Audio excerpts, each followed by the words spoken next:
typos? They said David Sharp instead of David White.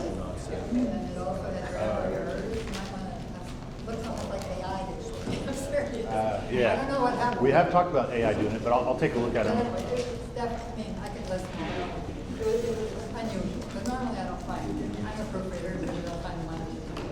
I don't say anything. Yeah, I think No, we're. this had real, it had fact, say, and then it had grammar. Okay, I'll take a look at it. I know we're still trying to strike a balance between, like, when we started, there was a request to be more thorough. I think like it blew up to like 4 or 5 pages. So trying to find the balance of, you know, a page or two that's accurate. Okay, we'll take a look at it.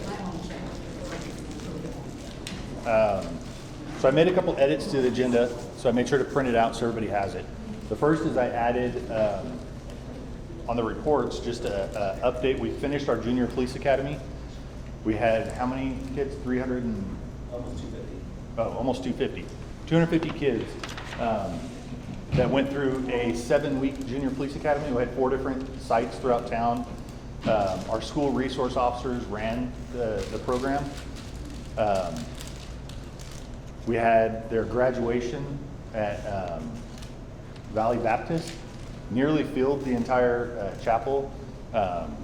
Pretty impressive sight to see not only all the kids there, that many kids for a graduation, but bringing their family and everything too. Really, really good. We're going to run it again next year. We're going to try to make some changes, probably not do 7 weeks. There were some mixed feelings. A couple of kids were like, we liked it better when it was a little bit shorter because then we still had time to do a summer thing with our family. So we'll probably look to narrow it back down to somewhere around 4 or 5 weeks, somewhere around there.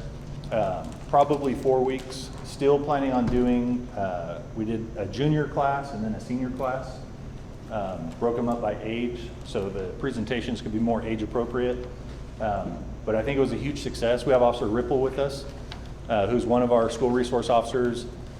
Ripple, what location did you run? I ran Freedom in the morning and then Pal Seniors in the afternoon. Okay. So the seniors were at 2 locations, Pal and Pal and Stone Creek. So we had more juniors, which was a change, I think, this year. So juniors at all 4 locations, the seniors at just 2 locations. But in my opinion, huge success. I didn't put it on the agenda, but I was looking ahead. November 11th is Veterans Day. What do you guys think about that? Do you want to move it to another day of the week? Take a break? What do you want to do with the November meeting?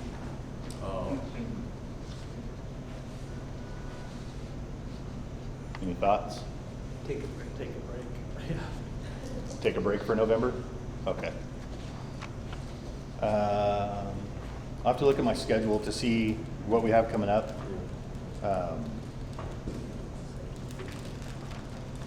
Just to make sure, like, you guys have a policy already. Like, hopefully in October we can get you a policy and then just give you 2 months to review it before the meeting.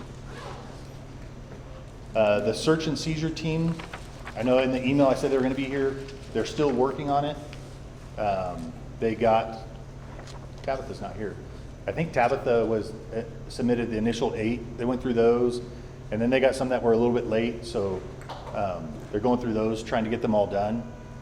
They were nearly done, and then I went through them and did a proofread and thought there were some changes that we can make. So they will be here next month to discuss the recommendations made on the search and seizure policy. Before we get to, the next thing was Sergeant Celadon and Officer Ripple are going to talk about our school resource officer program, or we call them the SROs. But I had an icebreaker question idea. I heard this in like 2 meetings in the last couple months, so forgive me if you've already heard it as well. If you could live in any period of time, when would you want to live? Like, not just go visit, like you're there living in that period of time. Your children come with you? Yeah, you could take your family. Does that change it for you? Like, I could not have my children, my wife with me. Yeah. Well, this is Lieutenant Escara. Do you have to take your family? Yes. So Lieutenant Escara, what would you think? When would you want to live? Say right now, I guess. Right now? Chief Blakemore? Go back to the 80s.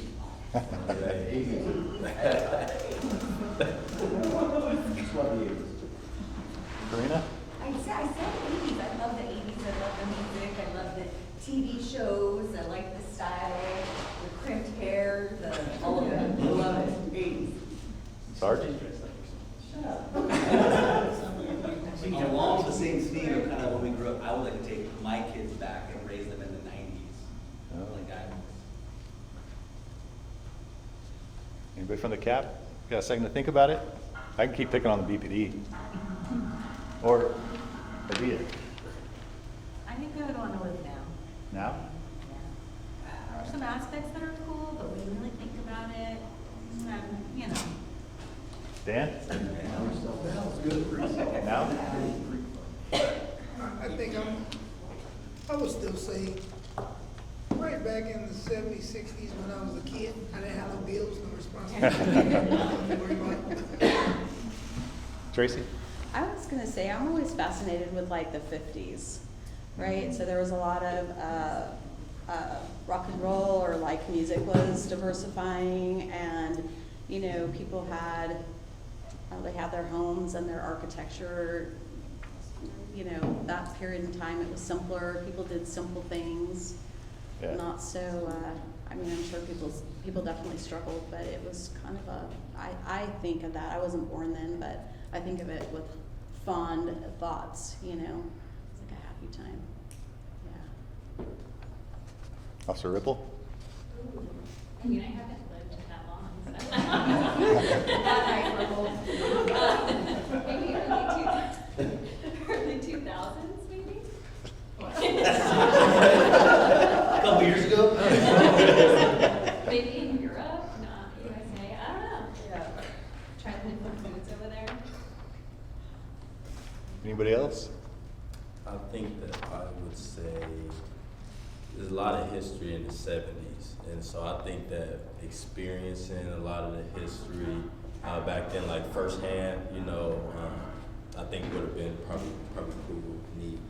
But as far as interested, the Civil War times, I'm still like, as far as when I go back in history, that whole era like interests me. But living probably 70s, probably take it back to the 70s. I think I would want to go like way back to like the Roman Empire.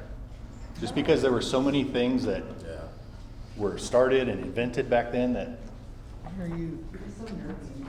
No AC, no car. Yeah, plumbing was not ideal. But that's when plumbing was invented. That's true. But who said it wasn't cooler back then? Yeah. I think it'd be cool to see all these things, like I said, that are now, you know, thousands of years old that were being invented. I'd say before cell phones and social media. Anytime before then would be awesome. Pagers. What about pagers? That's the 90s. We are so connected in so many ways that we're disconnected from actual people. So we went to, Sergeant Celadon and I thought I saw Tiana here. We went to this global leadership summit. We didn't go to it. We went to like a viewing location. And one of the presentations was about communication. And I had no idea this was a thing. Speaking of like texting and cell phones and everything. Like the new generation, if you put a period at the end of your sentence, some of them believe that's passive aggressive. Like the period means like the conversation's over, no more. I had no idea. It's What happens interesting. if they put ... Yeah. I don't know. I do know it's bad to put more than 3 dots. I learned that from The Office. That to me is pondering, like ... is like, Yeah, that's what I would think. maybe that, maybe not. So I want to introduce Tracy. I know some of you met her. Tracy Dean is a new CAP member.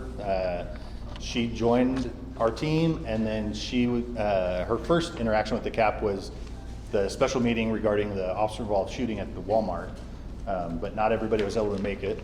Do you want to introduce yourself at all, or say anything more than that? Well, just, I'm Tracy, Vinny said. I am in construction, and previous to that, I was in agriculture, so I've been here for a long time. And I'm also a citizen volunteer with Bakersfield Police Department, so, yeah. Glad to be here. Bob recruited her for us. He handed the torch. He's like, here you go, I'm done.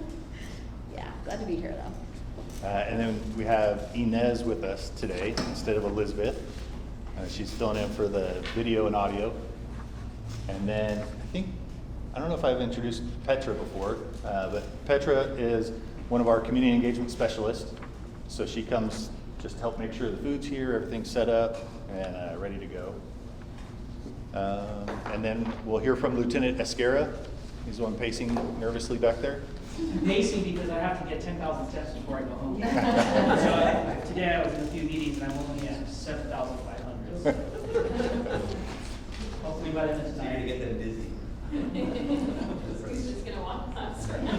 Walk in circles. So one last thing before I turn it over to Sergeant Celadon and Officer Ripple. I took your guys' advice and I added events that are coming up.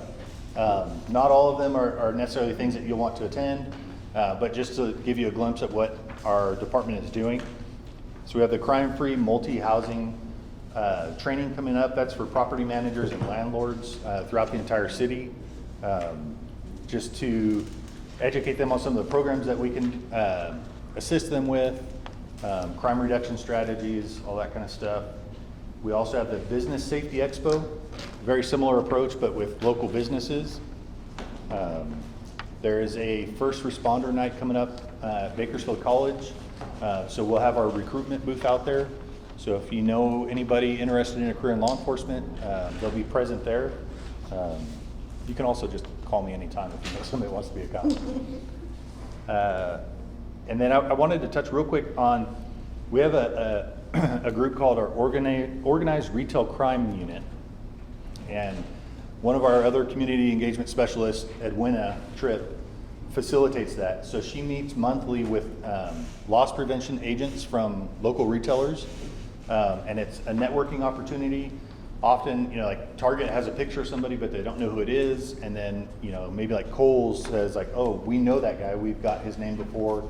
And they work with our investigators and they're able to piece these cases together, as well as just education on how to improve the relationship and how to work better. A spin-off of that is we just hired a part-time employee. We call him retired annuitant. So he's a former deputy, but we hired him part-time to just replicate that program, but with private security, to strengthen our relationship with private security throughout town. We can learn from them where we can get better, and then we can educate them on how to make sure that they're communicating clearly with the department so that we understand what they're actually facing out there. So that's all the announcements that I had. Sergeant, does anybody have anything to open with? I know we have the time at the end, but before I turn it over to them. All right, Sergeant Celadon and Officer Ripple.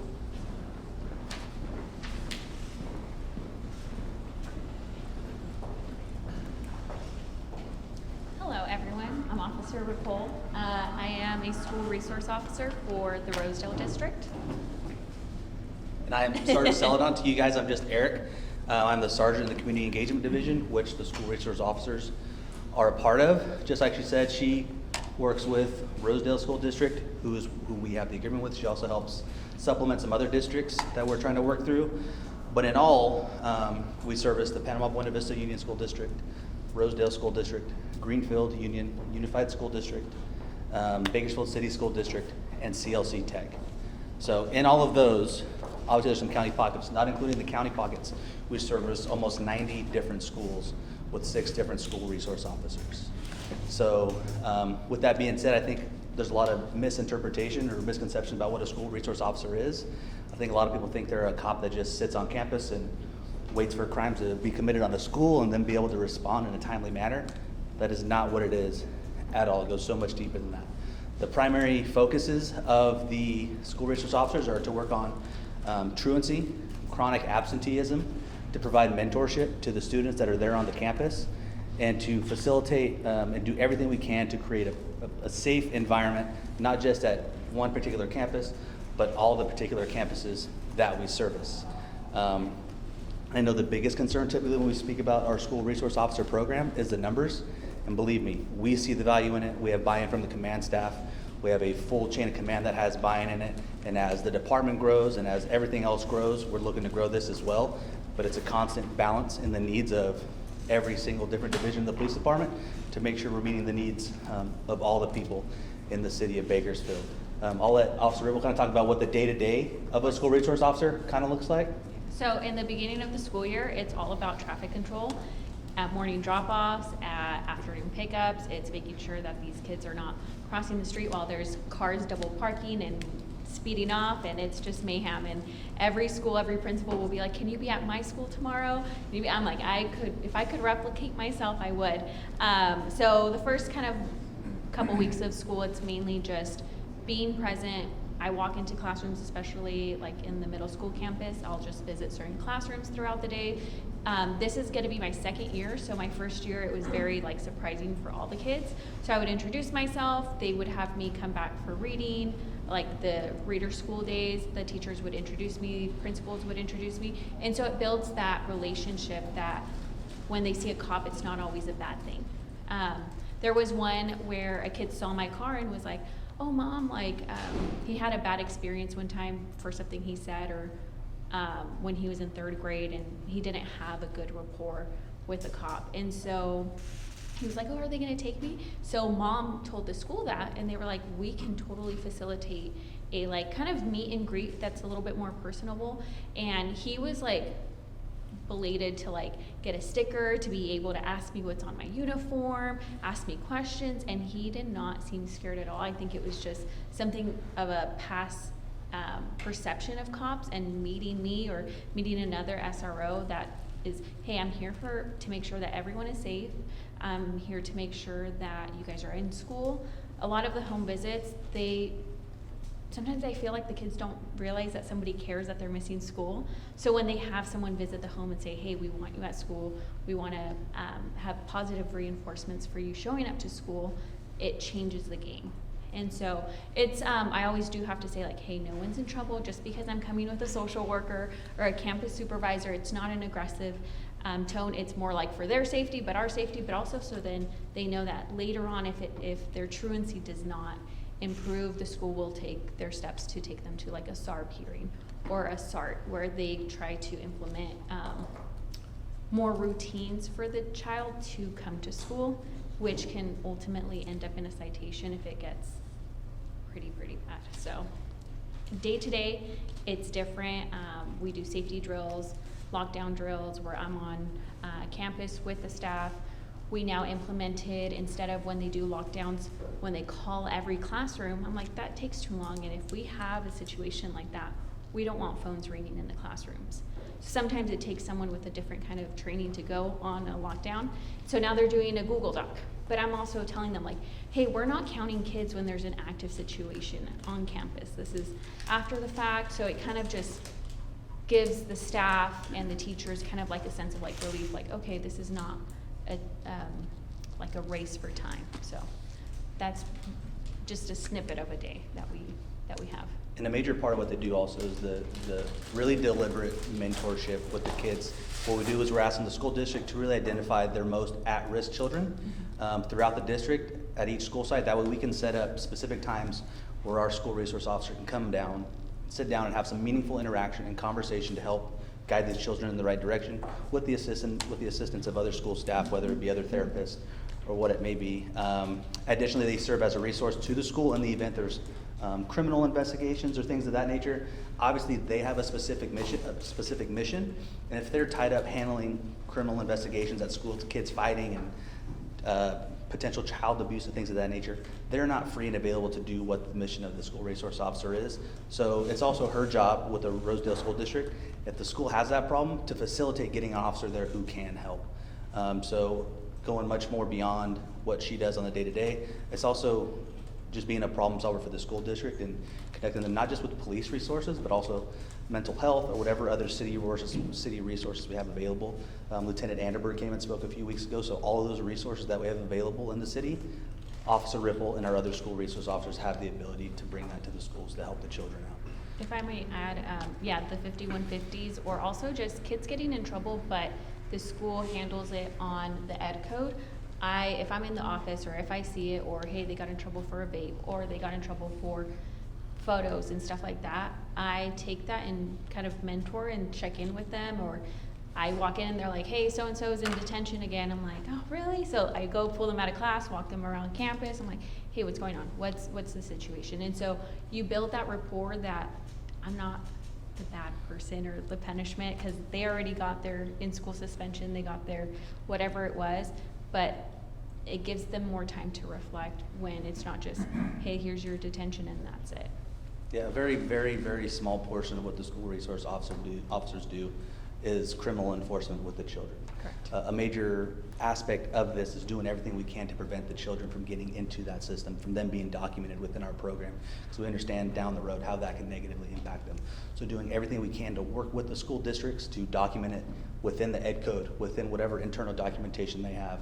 We're trying to do the best we can. That way, when these kids do go on to high school and they do come out of high school, there's nothing holding them back when they hit the real world. So, are there any questions about the school resource officer program?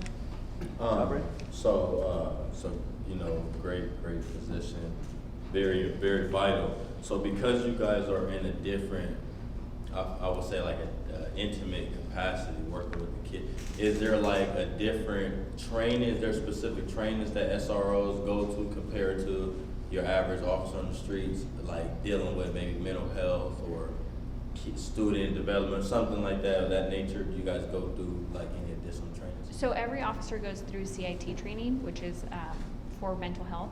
Okay. We went to a training in San Bernardino, and that was more about like threat assessments, and also like, because these kids have phones, which I don't think any kid should have a phone.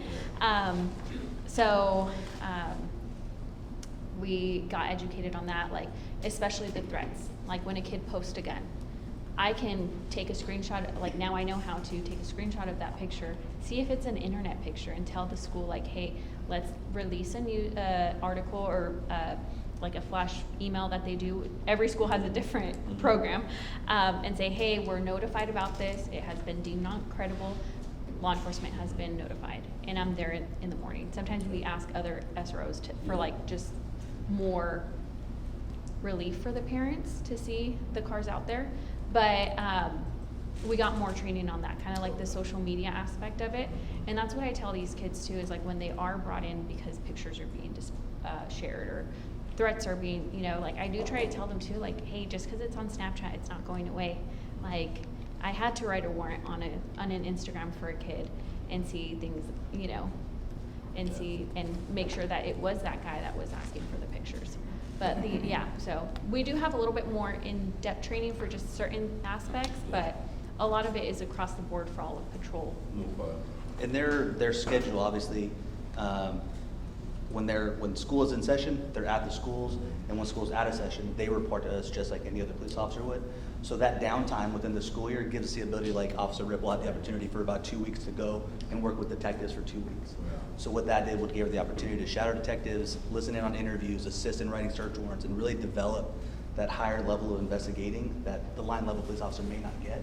But this assignment afforded her that opportunity. So we're always looking for unique opportunities to be able to plug them in unique roles and responsibilities to build them up that way. Because that's even a selling point to even parents, that like, oh, well, you got cops up on campus, but you guys got a different specialized training, that equips you to be, so that's 100%. And it's not like the high school where we have our own office and that's where we're at. In the beginning of the school year, my first year, I kind of like ran myself out because I was like, And I have the smallest district. And I was like, I have to go to at least 3 schools a day, walk the campuses, like, you know, I was trying to like spread myself, but now I'm just, One at each campus? no. So it's per district, and only some districts have SROs. So we have two. So the high schools have one at each district. Okay, that's The high what schools it do. is. Okay. Yeah. So we have 2 officers for just BCSD, which is a huge district. So so sometimes we help each other out and stuff like that. 2 officers for how many schools? BCSD, which is, It's about 40. yeah. So what's your biggest challenge as an SRO? Oh, man, On your worst day, what's your biggest issue? is having enough time. Really? Yeah, if I'm interviewing kids, that's very time consuming, especially if there's multiple witnesses or there's different people involved, like the situation with someone asking girls for pictures. Once one heard that one went to the office, all these other girls started coming up and I got the request too, or I got a picture too. So it just became like a 2 or 3 day kind of thing. Overall, do you have a lot of parental support? 100%. Sometimes it's negative in the sense because I'm going to their house because their kid is not at school, but most of the time it's them like, oh, well, I just don't know what to do. I said, I'll come pick up your kid in the morning tomorrow. Like, if it's that, you know, we'll show the support to the parents, like, hey, we're here to help you, whatever you need. And so I once went to Chick-fil-A and they gave me a stack of, because I asked them for stickers and I was like, I'm an SRO, so they gave me a stack of gift cards. So then when kids would have that positive reinforcement, here you go. Because you can always bribe kids with food, you know, especially Chick-fil-A. Yeah, especially middle schoolers, you know. But I would say very, very seldom. Very seldom. I have a question. So, for the students at CLC Tech who may have multiple interactions with law enforcement already, Mhm.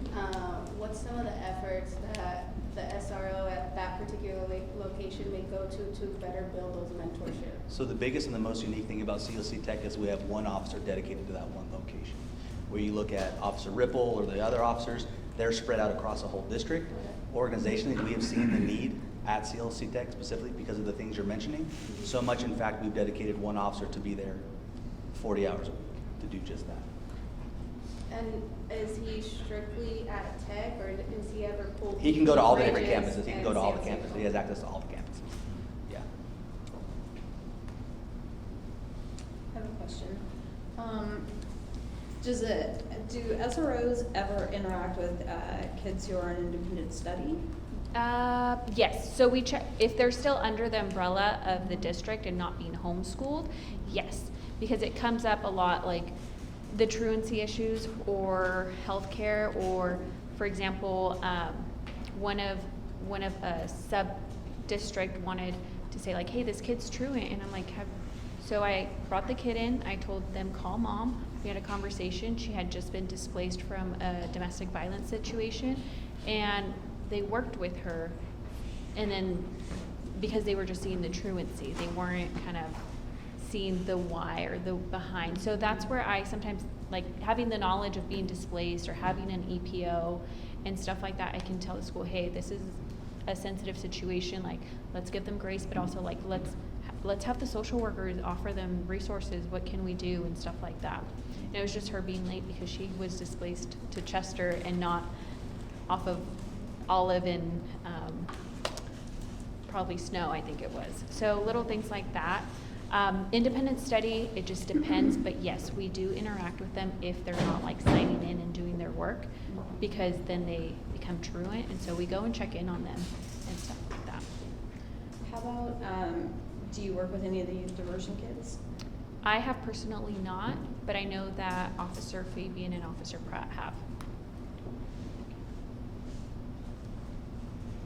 So have you ever had to, in your personal experience, call in CPS when you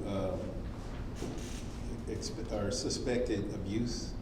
I have not in my reports. I once had, say, a kid come up to me while I was just walking the hallways of an elementary school, said, hey, my dad hit me in my, you know what. I'm like, okay, let's go live. Interviewed the kid, was on the spectrum, so it took a little bit longer because he had a speech impediment, so I had his speech aide come in with me. We made the whole report. I called CPS. They didn't have anything. Every report that is documented though does go over to them. It turned out to be that he had hit his brother, and his dad said, "Would you want me to hit you there too?" So there was no like CPS taking to Jameson or any of that kind of situation.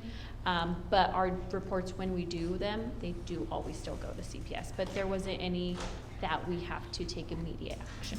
And generally, the way that works however it gets to the officer, a report, either a check the welfare or a suspected child abuse, when they come out and they conduct the investigation, depending on where that investigation leads, we will do that immediate follow-up, not necessarily calling CPS. Oftentimes, we do call and bring them in to get a history or things of that nature. But oftentimes, if we see an issue, we will take them to protective custody ourselves and take them up to Jameson Center, where they will then be taken in by CPS and all of those people to begin that stuff. But additionally, as precaution, like she's saying, any of those check the welfare reports, any of those potential child abuse reports that we take, they come in, they get assigned to a special victims unit, and those still get forwarded to CPS on the back end. Any other questions? I'm trying to think if I missed anything. You got your notes? I did get notes, but I didn't look at them. And I'm here just about every month, so if you guys have any other questions, you guys just let me know. There are a couple things that popped in my mind just as they were talking. So the school resource officers are run through our community engagement division.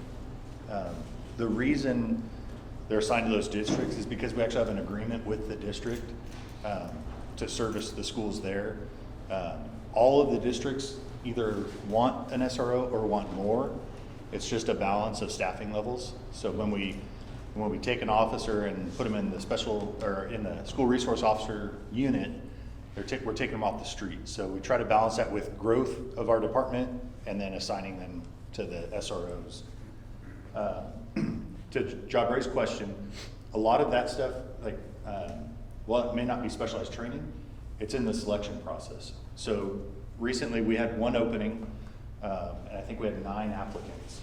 So we go through and review their uses of force, their complaints, we talk to their supervisors to try to understand who they are, and then we make this this. intentional selection. Yeah. Okay. Yeah, it's not a rotation. The way we do that is we say, hey, we have an opening in this unit, and then any officer can apply for it, and then we start doing a little bit of an internal background check on them. So Sergeant Celadon and I have been meeting with each district, and it is pretty impressive to hear what the schools have to say.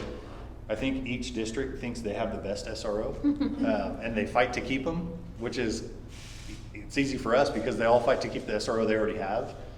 But it's cool also to hear stories about how they go from kind of what Officer Ripple's talking about, walking the halls, playing with kids, meeting with kids that are at risk and mentoring them, and then be able to, at the flip of a switch, defuse an issue with parents and parking or something like that, and to be able to go from friendly cop playing with kids to now I have to take control of the situation so it doesn't turn into an assault. It's rewarding for us to hear that that's what they're out there doing. One thing I didn't touch on, and I've seen it specifically with Officer Ripple, is outside of a school setting, seeing children run up to them to give them a hug, to say hi. It's not very often that you see children and families running up to officers to say hi or give an officer a hug. So I think that's something that's really cool, and it just speaks volumes to the connections that these officers are making with the children at their school. I think one of the ones that did impact me, because when on patrol, you can tell a person hey, this is my advice, especially in DV situations or, mental health aspects, you kind of never see them again. Especially now in the schools, there's specifically one girl that, she was deemed not suicidal at the moment, so I couldn't 5150 her, but we came up with a safety plan, we got her connected. I had Met still come out, and they did a wrap service where they were gonna, in that week, contact her with the services, talk to mom about the situation, and then to see her later on in the hallways, and she would always come up to me, smile, and give me a hug, and then, we did talk about situations with her mom, so I'm like, hey, how's that situation? Instead of, putting her business out there, she's like, yeah, I understand, my mom's being a mom for the first time too, and, she might not express her feelings the same way, so And seeing her kind of later on throughout the year tell me like, hey, it's gotten better. Hey, this is good. Oh, hey, I started journaling again. And just kind of seeing the growth from that first interaction, thinking that she wanted to run away and not be alive anymore, to like, hey, I learned that my mom just has different communication issues, but like methods, or, you know, hey, she's being a mom for the first time too, you know, something that as kids we're never told. But I'm kind of like in that midpoint, and I can kind of get down to their like level and talk to them face to face, but also say, hey, this could be a reason. Hey, let's try this next time. And, you know, it's awesome to see that result from just that first interaction as well. So, thank you. All right, Lieutenant Escara, you ready? Yes. So Lieutenant Escara is going to talk about the personnel complaint policy.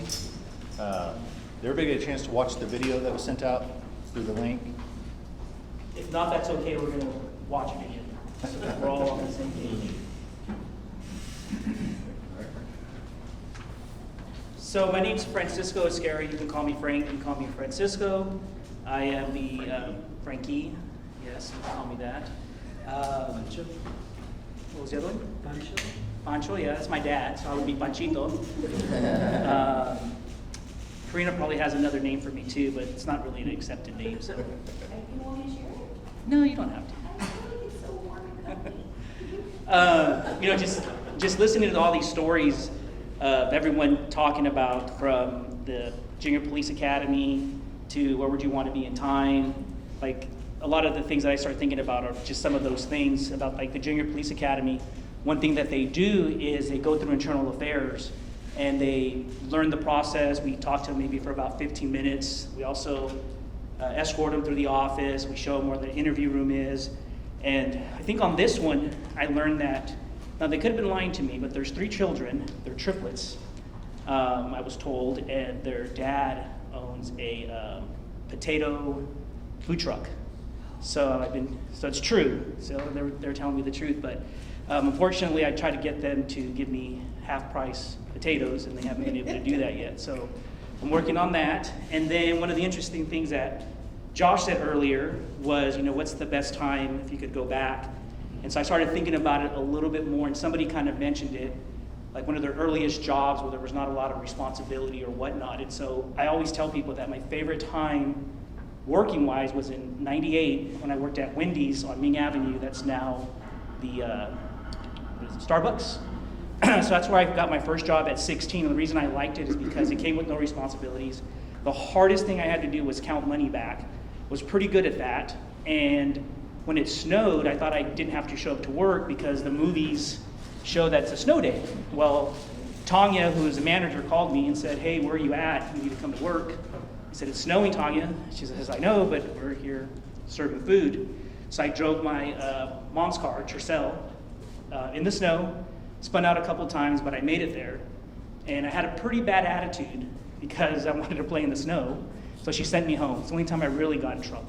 But I enjoyed it, 1998, I think it was. So what we're here to talk about today is obviously the personnel complaint policy. A lot of these policies that we are establishing, creating, and working through, there's a team. And I took it over from Josh, who initially took it over from AC Burdick, so it came to me. And when I said, well, where's my team? My only team included Nancy. So it's me and Nancy who've been working at this. I touched it a little bit in 2022 when I was an investigator in IA, and now we're here, and I'm very pleased to be here and be towards the end of the goal, which this is a big part. And so I appreciate each and every one of you being here and taking time out of your day. I know tomorrow is the first day of school, so some of you probably have grandchildren or regular kids. I will not try to take up too much of your time, but I will also want to provide as much information as I can. These are the topics that, we don't have a clicker, so she's my clicker as well, Nancy. Just point. Just point. Yeah, just point. These are the things that we're gonna cover today, and hopefully in some really good detail, and answer as many questions as we can, and those that we can answer, we'll definitely have a response with our follow-up meeting whenever that happens. All right. So just a little bit about me. Let's see, I've been with the police department for 20 years this month. Prior to becoming a police lieutenant, I worked patrol for about, well, rewind. Before I became a police officer, I actually worked 5 years with either the Riverside County or Kern County Sheriff's Office as a correctional deputy. So I have about 25 years in law enforcement experience. All started around the age of 19, so I had to grow up really quick and learn a lot of stuff. Anyway, so started BPD in 2005. I worked patrol for about 10 years. I got promoted to a detective in 2014. That's when my wife and I had our daughter. And then in 2019, I got promoted, as a detective, I worked a special victims unit. I worked vice, robbery homicide, and the only way you can get out of robbery homicide is if you promote. So promoted to a sergeant because I got tired of all that work in 2019. Around that time, or maybe a few years before that, we had my son, who's now 7, and then I worked as a patrol sergeant for about 2.5, 3 years, and in 2022, I got moved to internal affairs as a sergeant. So I worked all the personnel complaints that we would receive and learn that process. It was around that time where I kind of got introduced to the stipulated judgment and helping out a little bit with the policy. Then in 2023, I promoted to the lieutenant, and a few months after that, I got a phone call from Babette, who was the chief secretary, and she left a message. I was mowing the lawn, and so I listened to the voicemail. She says, "Hey, the chief would like to talk to you. When are you available?" I called her and I said, "When does he want to see me?" She goes, "Today." "Great, what time?" "Right now, I'll be there."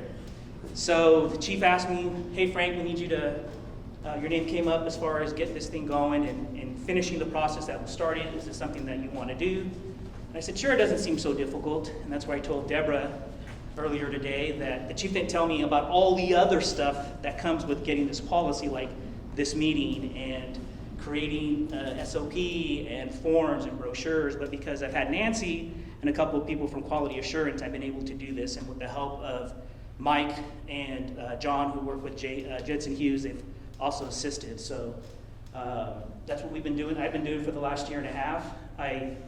I say that I'm a pretty horrible lieutenant, but I'm really good at this Jensen Hughes thing. At least I tell myself that. So as far as just personal stuff, like I said, I kind of already talked to you about. I have to figure out, this week is either my 16th or 15th year wedding anniversary. So by Friday, I have to figure it out, because that's the date. I know it's the 14th, but I got to figure out how many years.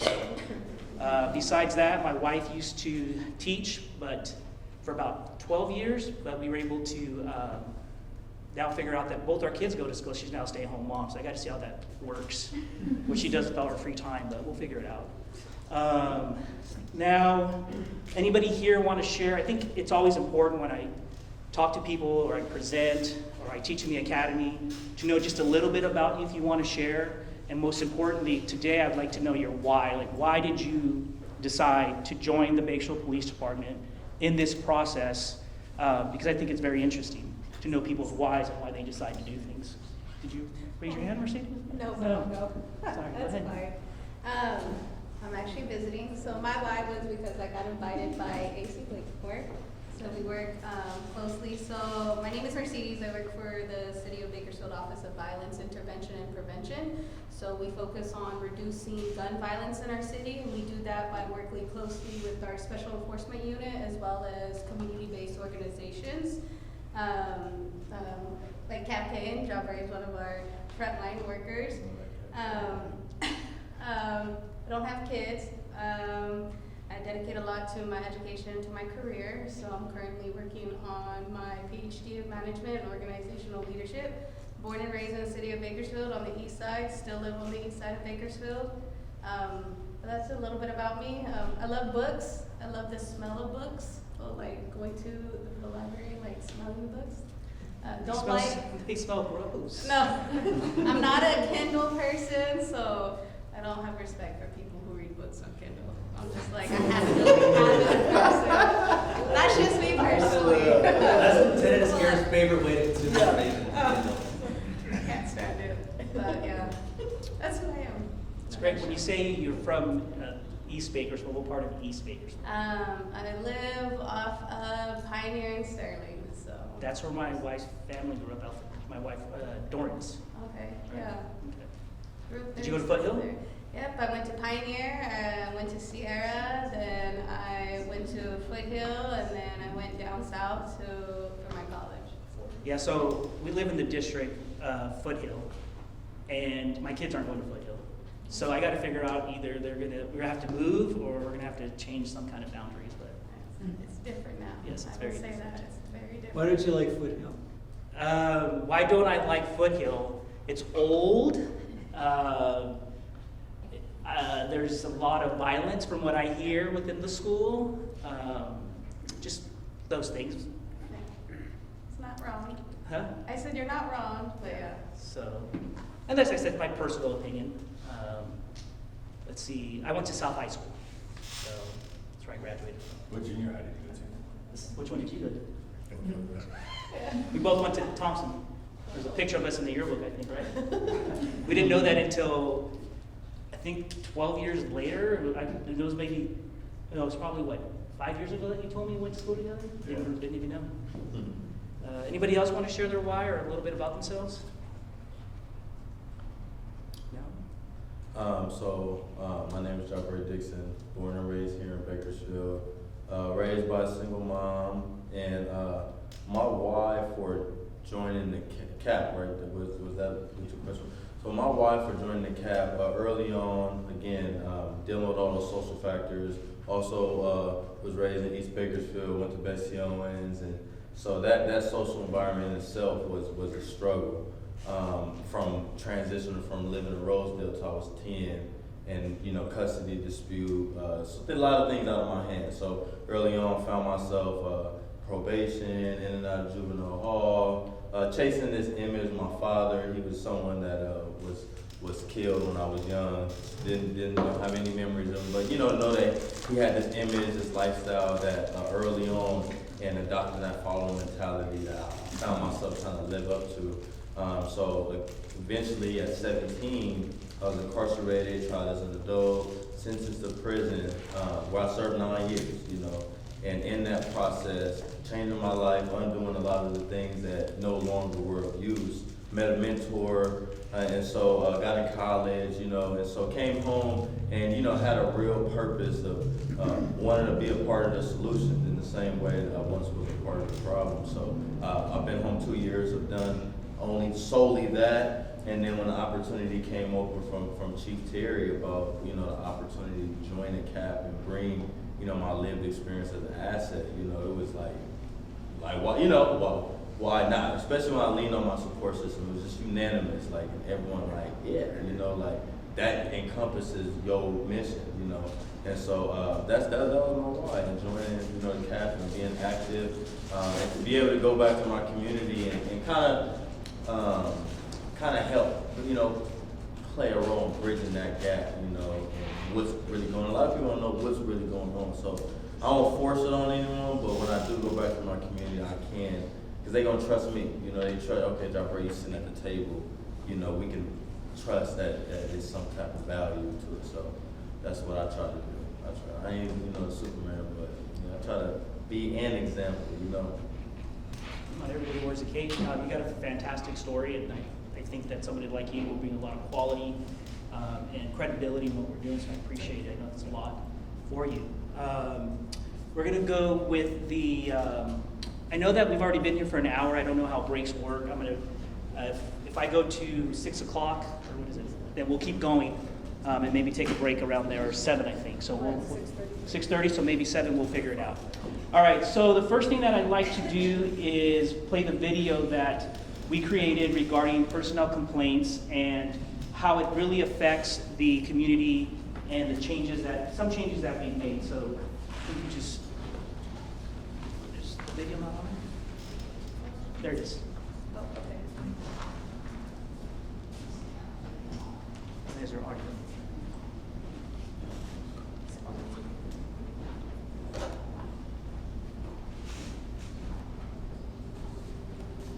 Officers Lieutenant Francisco Esquera Jr. aims to address questions and gather valuable feedback. Each slide includes a short pause for reading, followed by a voiceover for context. Your input is greatly appreciated. Objectives. The focus will be identifying the role of internal affairs in personnel complaints, key personnel complaint policy updates affecting the community, and the reporting and accountability measures found in the policy. The purpose and scope of the personnel complaint policy covers the following: establishes the importance of community trust in department employees, the need for an effective complaint system to maintain public confidence through impartial investigations, outlines policy for addressing personnel complaints regarding employee misconduct. Role of internal affairs, chain and command. Internal affairs reports directly to the chief of police, fields questions from all divisions, and works closely with them. Role of internal affairs personnel. Internal affairs includes 9 employees. Lieutenant approves complaints, conducts audits. Sergeant investigators investigate complaints. Secretary and clerk manages records, notifies complaints of status. Role of internal affairs. Scope.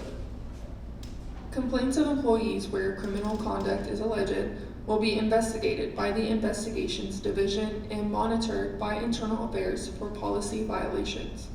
Personnel complaints can be received internally, which means the complaints are received from police department employees, or externally, which means the complaints are received from sources outside the police department. Key policies, purpose.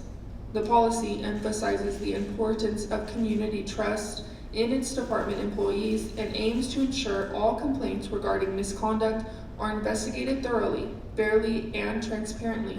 Key policies, definitions. The personnel complaints policy defines several key terms: formal complaints, informal complaints, and procedural complaints are 3 new terms to the policy. Formal complaints. A formal complaint involves a request for investigation by the public, an employee, or a determination by a division commander or internal affairs that further investigation is needed. These complaints can include allegations of criminal conduct, abusive or discriminatory behavior, policy violations, or misconduct highlighted through video or media reports, including social media. Serious allegations such as excessive force causing significant injuries, officer-involved shootings, critical incidents, or criminal acts by employees are investigated by Internal Affairs. Less serious complaints like discourtesy, minor policy violations, or minor uses of force are typically handled by a supervisor of higher rank as delegated by Internal Affairs. An informal complaint occurs when a member of the public does not request a formal investigation, but the police department still investigates. These typically involve minor allegations or general violations, such as why an officer was speeding or failed to stop at a stop sign. If the complaint is substantiated, it usually does not lead to disciplinary action, but instead involves corrective measures like mentoring, guidance, or counseling by a supervisor of higher rank. The employee's lieutenant must confirm that the appropriate action has been taken. If the complaint severity or complexity increases, potentially warranting disciplinary measures, it will be elevated to a formal complaint. A procedural complaint involves a disagreement with department policies, practices, or procedures, rather than a violation of law or policy. These complaints are not classified as personnel complaints and are forwarded to the appropriate division for review. An example of a procedural complaint includes questions about why certain calls are not prioritized for dispatch or concerns about towing fees for vehicle impounds. Key policies, reporting. Complaint forms and materials will be available in English, Spanish, and other languages based on community needs. Key policies, reporting. One new feature the police department is implementing is the use of Public Portal for personnel complaints. Public Portal is a website designed to receive complaints from the public. Complaints are kept up to date with email and text notifications upon receipt of complaint, the status of the complaint, and outcomes of the complaint. Public Portal will be managed by Internal Affairs. Key policies, complaint forms.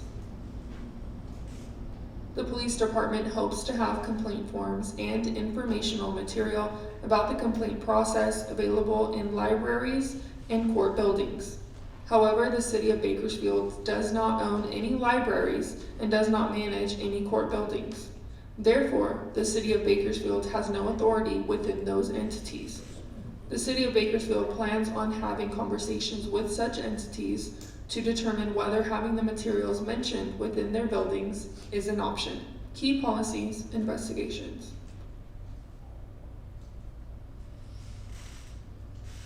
Investigations into alleged police misconduct are governed by the California Public Safety Officers Procedural Bill of Rights Act, or POBR. POBR ensures procedural protection for officers during investigations or disciplinary actions. These rights include notification about the nature of the investigation, guidelines for when interviews can occur, and circumstances under which investigations may be postponed, such as when the complaint is an arrested party or during pending criminal or civil proceedings. Key policies, investigations. Internal Affairs will establish recommended timeframes for completing each stage of the investigation and complaint process. Upon completion of the investigation, the findings will be forwarded to command staff for review. During this review, command staff will determine if misconduct occurred and, if so, will impose appropriate discipline. Should further follow-up be required, command staff may return the investigation to Internal Affairs for additional actions. Reporting and accountability.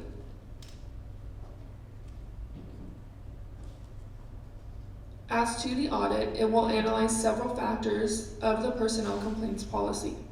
The analysis will include, but is not limited to, ensuring investigations are of good quality and consistent with investigative standards, whether the summaries of statements and audio or video recording are accurate and consistent with the original statement or recording, and review best practices for improvements to policies, procedures, or training.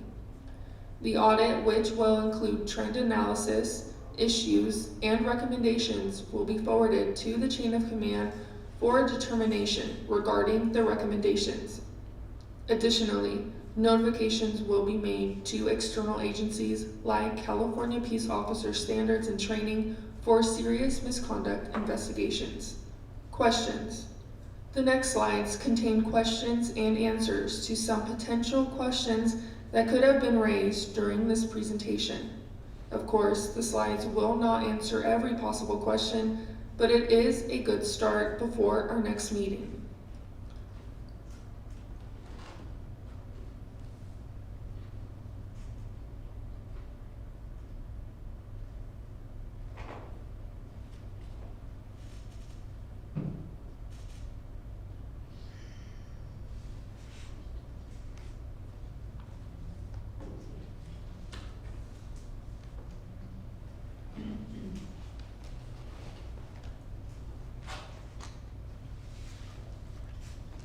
Complaint process and procedure pamphlet or personnel complaint form. The department has updated its complaint process and procedures pamphlet and personnel complaint form guided by the California Racial and Identity Profiling Advisory Board's 2020 Annual Report, or RIPA, as required by the stipulated judgment. Please review both documents before our next meeting and share any comments or feedback. Your input is greatly appreciated. Closing. Thank you for taking the time to review this presentation and for your continued dedication to supporting our efforts to improve transparency, accountability, and community trust. Your feedback and insights are invaluable as we refine our personnel complaints policy to better serve our community. So this presentation is going to look into some of the things that were mentioned a little bit more in detail. But based on the presentation, does anybody have any questions or comments as far as the presentation and the information that was provided? Any clarity that's potentially needed from the presentation itself? Yes, ma'am. Ms. Howard, are you a person over internal affairs now? You took Lieutenant Fiddler's place? Or once upon a time he was? Yes, so I am the lieutenant of internal affairs. Now, the person above me would be the chief of police, who's the oversight. Okay, so because I just to let you know, I'm Kathy Stiles, and I've worked with community policing with Walter Williams Group, with Chuck, and several other people. And we worked for the last 8 years on helping people do complaints. At one point, 2 of our members were brought in and were being trained with internal affairs to help community cover the city. There was a complication that never fully went through. But my question, I think the question about libraries is very frustrating to us because we need some kind of public place where there's paper complaints because many people cannot do online. They just can't. I've been proofreading for many people's complaints because I'm not, the people who know the community best, I work with them and people trust them to come and make their claims. But, so is there anything you can do to get other places other than libraries where you could put paper ones? I think potentially we could look at those options for sure, but the only difficulties that would come in is as far as where we would put them and how would we then retrieve them, and having the amount of people that would require that. Do we have those people that can do that? So it's something that we can definitely But that look would at. be, maybe I should have maybe contact you because she was the one Right. who was working with them. They were working out of something like that. There would be community people who would be willing to help with that. Yeah. So it's definitely something that we can look at. All right, so did anybody have an opportunity to review the personnel complaint pamphlet and the actual complaint? If you haven't, if you have, is there any comments or thoughts on either document? Yes, sir. Yes, when I'm looking for it. This is this, right? That you're Yes. Okay. So when I read the section on page 2. Are we talking about the pamphlet information or the complaint form? It's the pamphlet. Okay, page 2, perfect. I came to the section on the disposition of a complaint fall into the following categories. Okay. Now, if I am filing a complaint, I probably am a little upset. And so I read that unfounded, exonerated, non-sustained, and sustained is the last one.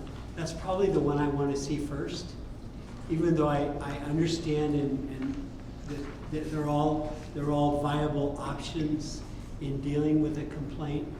But it says to me, if I'm already upset, that, oh man, it's already stacked against me. Exactly. You know, 3/4 of the options are in favor of the police officer. And that's probably right and that's probably fair.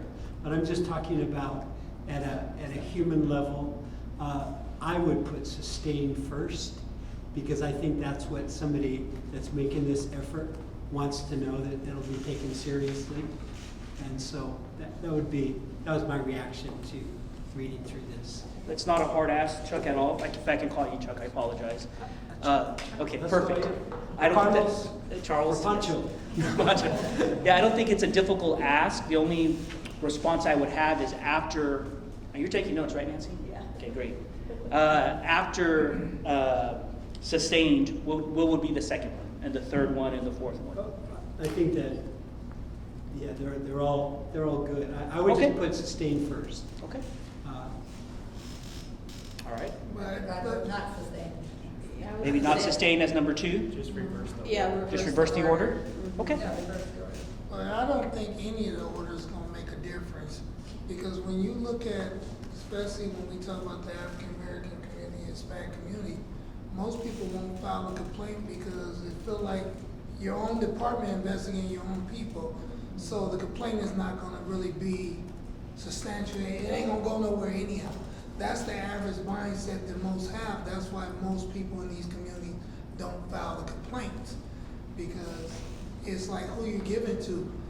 When at the prison it's different. When you have a issue, it doesn't even go, it goes to ISU, which is a special unit that was assigned by the governor to police the prison, so they investigate. But when you talk about these agencies, you're investigating your own officers. So most time in the community, no one's really gonna, complaints go to deaf ears because they like, how do you investigate your own officer and come up where they're not justified? So that's why, as me sitting here, I would just say, Well, I'll kind of talk about the process, right? I can't change how we already do things. That's a discussion, and probably years after I leave internal affairs, that, you know, something like that is a possibility, because what you're describing does occur within other agencies in law enforcement, like you described. CDC, I think, was the one you described, right? But to understand our process, I feel that I've gotten the opinion from other individuals that do support our process. And just to explain a little bit about how that happens, is there's a very thorough review of the investigation, and as far as the decision is made by the chief of police, but that's after the fact of the whole investigations, where myself, and as when I was an investigator, or the investigators right now, because of the stipulated judgment, we're going to have audits of our cases. Our cases are going to be audited, and if there's things that we are failing to recognize, it's going to be identified. And so even before that, the investigators that go in there, it's your reputation of who you are, what you represent. And so, you know, if we miss something, it's either because, you know, it was malicious, which is not a good thing. If we miss something, and it's because, you know, we didn't catch it, well, that's not a good thing either, right? Because it shows that we're not being thorough with our investigation. But after we complete our investigation in internal affairs, which is a review of, we'll talk about it a little bit later, but review of all the facts, reports, body-worn camera, we write a report, and that report goes to the lieutenant.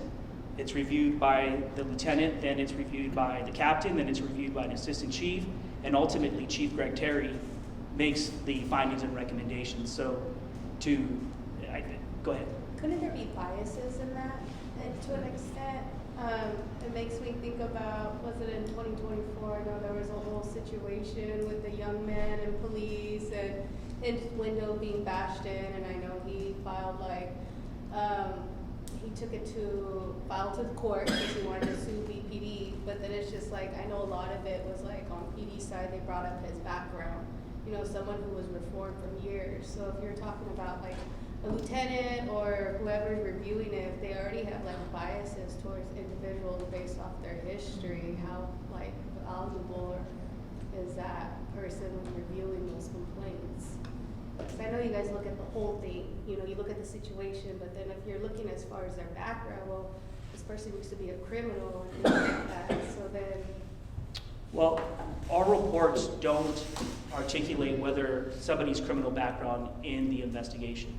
So that's not what's included in our police reports, as far as what they did in the past, and whether they went to prison or jail or tickets or whatnot. That's not included. What we do end up sometimes doing is the disposition of the criminal case. So if there was a criminal case and there was an arrest, and during the investigation the criminal proceeding concluded, then we would say this happened or it didn't happen. There's also times where we do make an arrest where we say the prosecutors didn't file charges, or the opposite. Just to kind of like tie into that, like similar like the CAP, you know, and going out, getting an external agency to have more of that objective position in regards to proceedings. Do you guys, if any, or how much, if any, do you guys maybe have any oversight, any external, you know, oversight, or is it just happening in-house, your process? It's internal. Oh, it's internal. How many people, if you don't mind me review your guys' complaint? Like, what's the number of people who could possibly review it? Like investigators, and then you talk about lieutenant, then you talk about the chief. So for content, every investigator within internal affairs will review the report. I will then review the investigation. I will then, the most two important people in our office is our clerk, Brittany, and our secretary, Maribel. They're the ones that do the forwarding. So it goes to the lieutenant, it goes to the captain, it goes to the AC, it goes to the chief. At any one of those levels, if they see something that was potentially missed, or they want more questions asked of the officers, or they want us to look into something else that came up or a concern, they send the case right back to Yeah. internal affairs for that follow-up. And how many complaints do you guys get, let's just say within a week? Like, what's the most you've received? Because then it makes me wonder, if you're receiving an abundance of complaints, then are they actively, like, thoroughly looking at them, or just like, okay, send it? Yeah, that's not, we don't do the okay, send it. On average, we'll probably look at the numbers a little bit later to kind of show where we're at, but it fluctuates. You know, 1 week we can have, like Mondays, are probably the days that we get most of them because the weekend and then we're closed. But then it kind of slows down, so we'll kind of look at some of those numbers as well. And is that also based on geographical, the areas where you can actually see which areas actually filing complaints? Yeah, we right now with our focus, and I'll show it later too, some transparency of who the complaints come from as far as a representation of the community. So we'll look at that a little bit with those numbers. All right? Kathleen had a question. Go ahead. Did you have a question? Well, yeah, I'm not sure if I should wait now or later, but I want to just validate what they asked about, that the community does not trust the complaint process very well, because it is all internal. And one of the things, because I've worked with people getting complaints, and with people, if people really don't trust, we have them do the DOJ too. You have to do both, because, and I don't know, I wish we have not had a community meeting about this. Well, we did, when we put the one on after Dante, right, we had a big one at the Black Church. But DPD came to work on it. But I think there need to be a lot more of those, where you actually, even if you don't agree with the community's feelings, that you let them speak without defense, without immediately saying, we blah, blah, blah, blah, because that's so easy to do. We all want to defend ourselves. But I'm just saying that I think that would help a lot with the trust thing, because it is very hard to ever believe anybody can police themselves, in quotes, right? You know what I mean? Any group, any company, anything. Yes. It's not meant to be argumentative, just genuinely asking, who would be trusted to investigate internal complaints or citizen complaints? Well, I think, like I say, going back to the model here, I would imagine that was implemented, based on like the history, hearing from you guys, because there was probably too much room for subjectivity, too much room for biasness. So you guys went to this outside source to preserve the integrity of the work. That's why, that would be my question if you're asking about what to add to it. Maybe some external oversight, some independent party, that don't have any stakes in the police department. Because while, again, I'm pretty sure that none of you guys are going to jeopardize your job to help cover something up, just from the community standpoint, as far as, like I said, protecting that trust, I would imagine a lot of community members, and that's not even just the ones that's been experienced trauma or whatever, would feel like, well, how objective can they be? I'm pretty sure they can, but just as an extra layer, if you was to ask me, probably some external oversight, having an independent party that don't have no stakes in, the process, but. Because usually when you guys have like accidents where officers involved, sometimes you do have other officers that investigate. The CHP might investigate, the sheriff might investigate, where now it's a separate entity that come and actually investigate rather than you investigate your own. Because, like you guys went to junior high school together, y'all might be buddy. Thompson Timberwolves. So I'm just saying, with all jokes, it's just sometimes to have that, kind of like the grand jury or whatever, where you have a group that might come in and actually listen to everything to make, an independent judgment. So I that think what they're all Community kind of review saying boards. is having an independent community group Exactly. that maybe Lot of works in work. conjunction with your people so that, you know, there's, Yeah, it's more acceptable to the community, exactly. rather than, like you say, you guys are investigating your own. Yeah. Maybe if you had, and I think we're all kind of bouncing around the idea of having, an independent group involved in these investigations. There are some agencies, obviously, that do that. There's a lot of complexities to it, so is it a paid position? If it is, then that calls the trust into question again, right? Because, oh, BPD is paying you, of course you're gonna, you know, protect their officers. Then you go volunteer group, and the work demand would be pretty high. I mean, like Lieutenant Esquerra will talk about the volume. So there's a lot of things to consider. It's not a terrible idea, and I could foresee us at some point in the future trying to get to that. But there's a lot of moving pieces to that. But So- I think we're only mentioning it because, like I said, you wanna say what's fair, and if you want the community to respond. Because like I said, if you look at, we know if you look at the geographic, some areas, the east side may have 10 complaints where the west side can have 1,000. Because people over there feel like the police don't work for them anyhow, and I'm not gonna call them.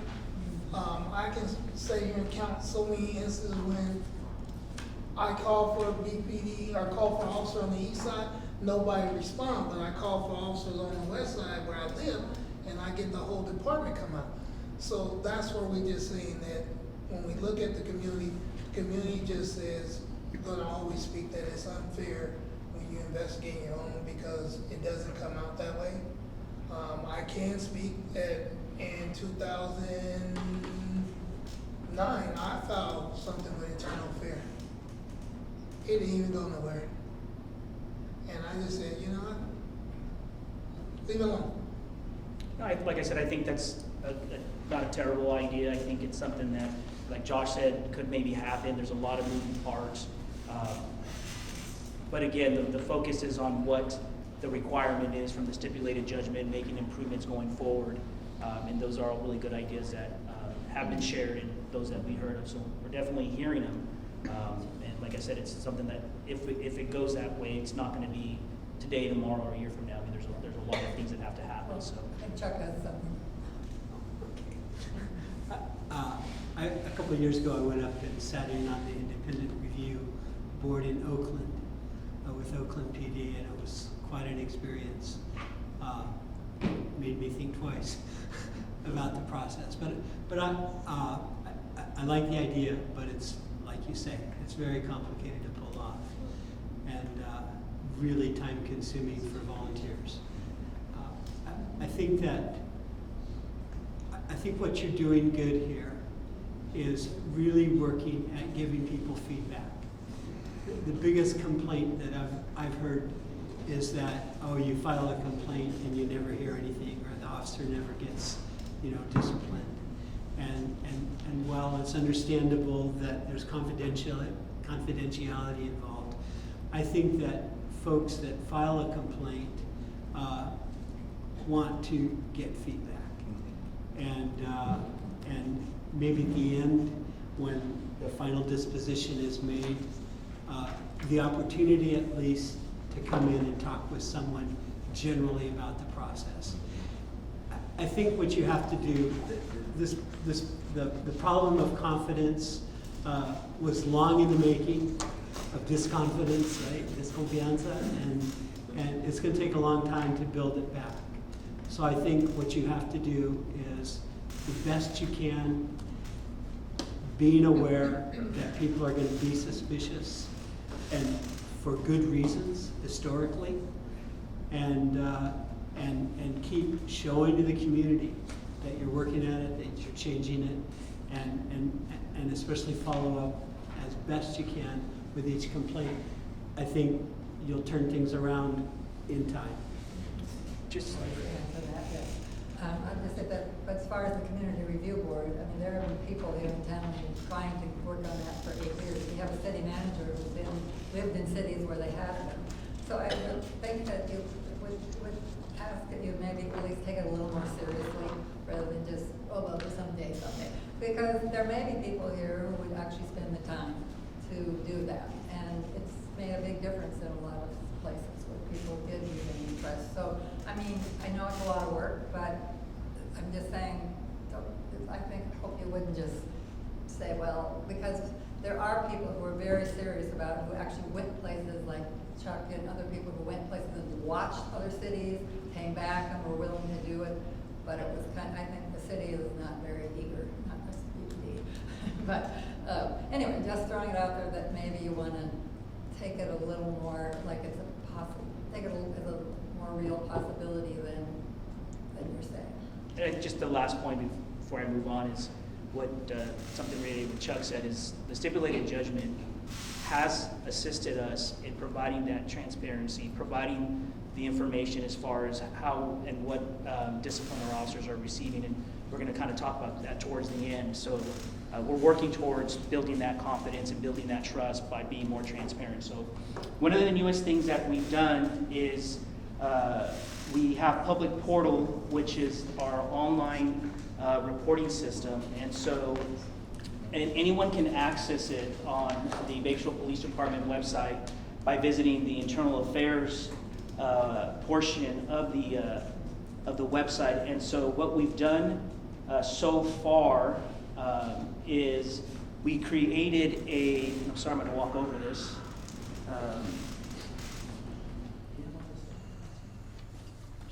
It's going to be, no, not that one. It's going to be the directions that say Public Portal. So if Nancy can go to the, click on go to the next slide, Nancy. Oh, okay, Sorry. This one here?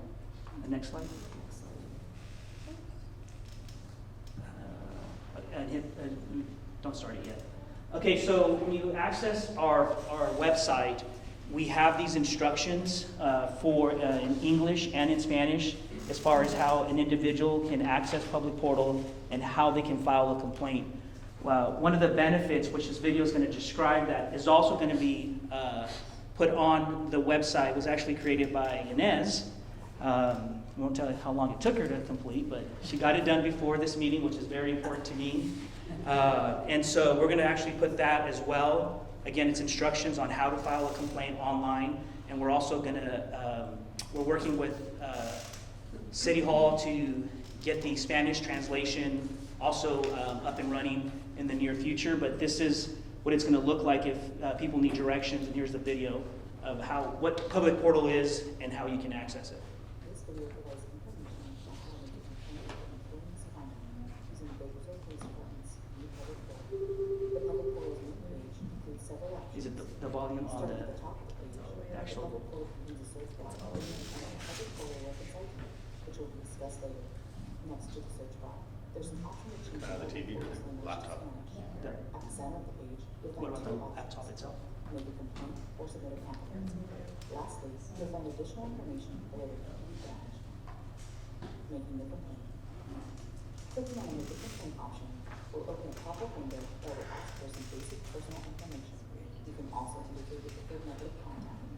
Providing contact information will allow BP to provide you with updates on the status of your case, or you can select the option to submit your complaint anonymously. Next, click Create after you have entered all the information you are willing to provide to proceed to the next step.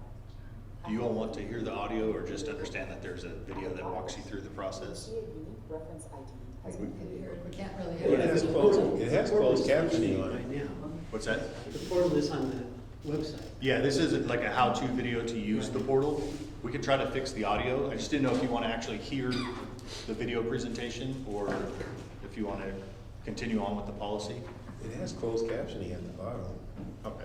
Is this available for any user to go to the website where they can see this? Like if I were just a regular Yes, it's going to be placed on our website in the very near future. What we'll do is I'll add the attachment and we can send it out before our next meeting so that you guys can provide some feedback over it. But one of the things that's important about Public Portal and we'll kind of walk through it a little bit together today, is it allows for real-time feedback, like was mentioned. Is something being done with my case? So the good thing about it is once you make a complaint, you're gonna get an identifier, and you're gonna be able to enter what's your preferred method of contact. And if it's like your telephone number, you're gonna get a text message about the status of your investigation. If it's your email, then you're gonna get a status update in your email about what this investigation is at. So that's one of the good benefits of Public Portal. And so the next slide, I think, Nancy, is we'll kind of discuss a little bit of how we can do it. Sorry, I have Go ahead. one question. I know I usually don't ask questions, but we kind of talked about this earlier in terms of if you don't have access to a computer, there's something happening potentially at a library or not. If someone had a paper complaint, or let's say there is, maybe like at City Hall, there's a paper complaint. Can someone walk in and drop off their complaint? And where would there be some guidance for someone who didn't have access to internet to be able to figure out how to get a complaint?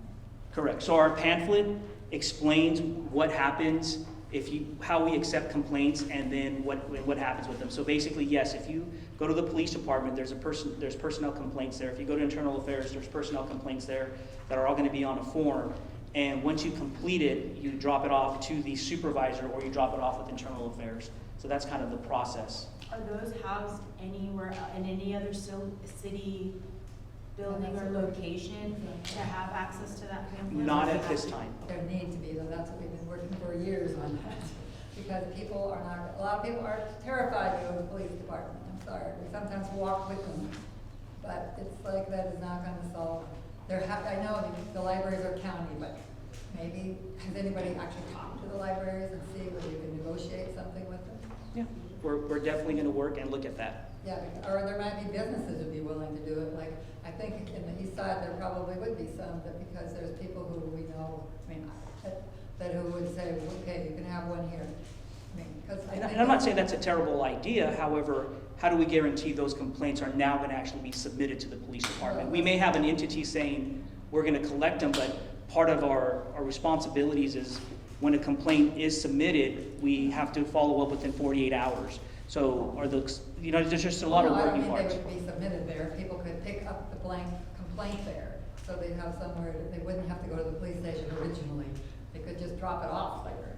That's what I'm saying, have a place to pick up the paper ones other places, so that it's easy to pick up.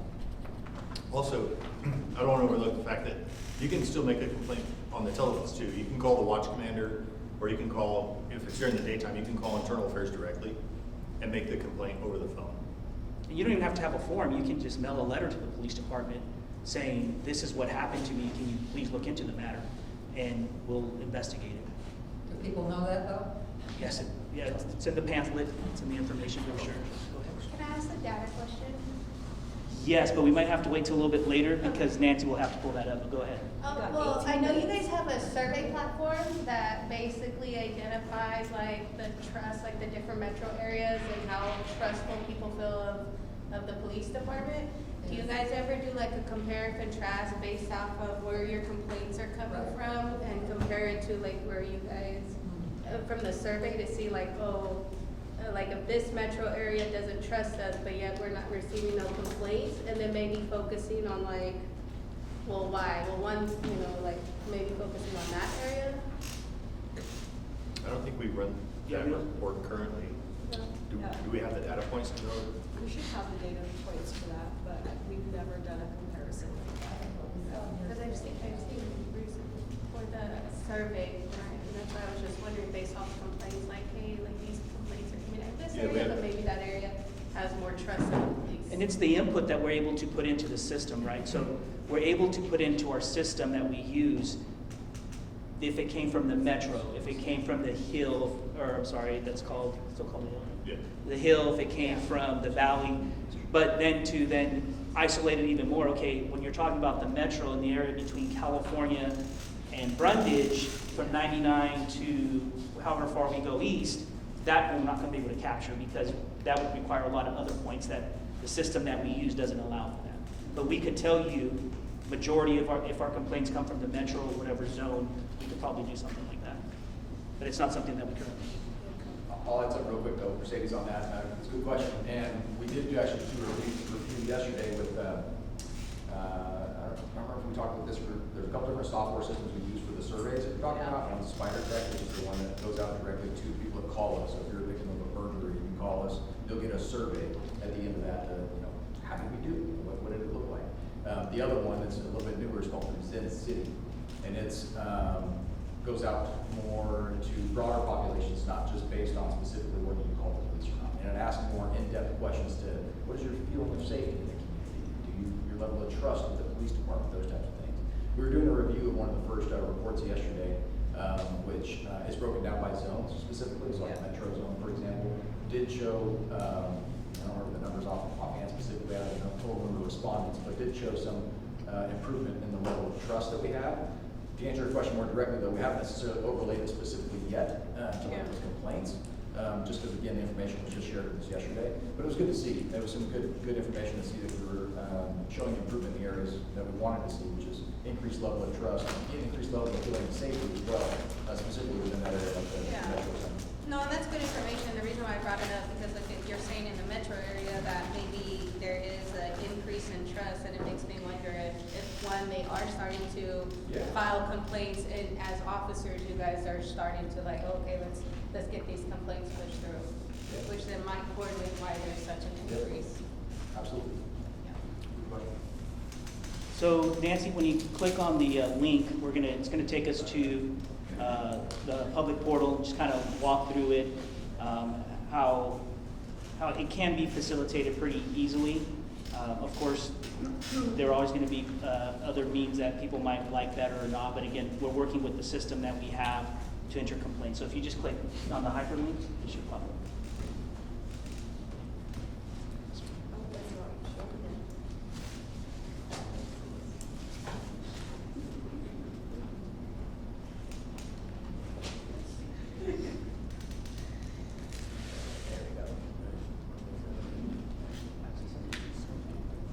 So Nancy's we're gonna kind of walk through, what's a common complaint that you hear is probably said by the public? Excessive force. Excessive force, okay. So what happens is when you access there's a website, you click on file a complaint. Again, you can enter it, you can stay anonymous, or you can provide your information. So Nancy can just provide quick information on who the complaint is coming from. Preferred notification, you can put my email address. Yep, perfect. We'll leave my phone number. You can do the 326-3811. And so it creates. So you can actually save this for approximately 7 days if you don't actually get to complete it within that first seating. If after 7 days, you're going to have to repopulate it again. But so these are the things that we're asking for. You don't have to provide it, but it's there.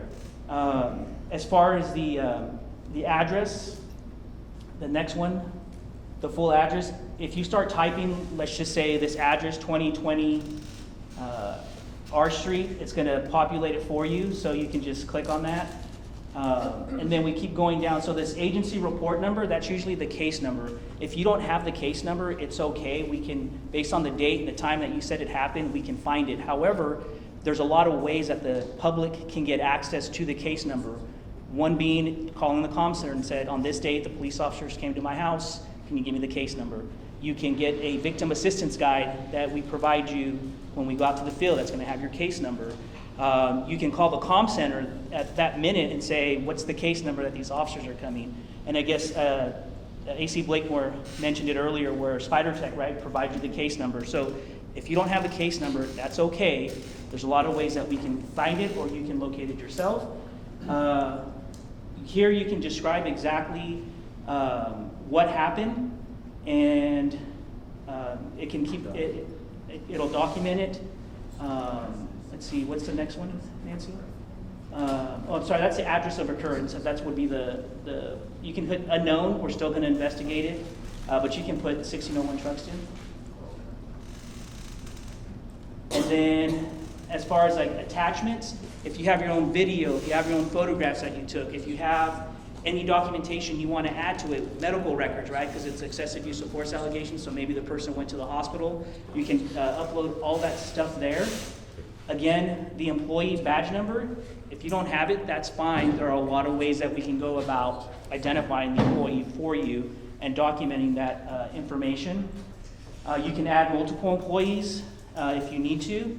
Again, if you just identify one employee, that's fine. If there was many others, the investigation is going to identify them and we'll be able to know who they are. If you have any witnesses that were there when it happened, or even if they weren't there when it happened, but maybe they were on the phone when you were calling the police, or they shared a video with you, enter their information so we can reach out to them.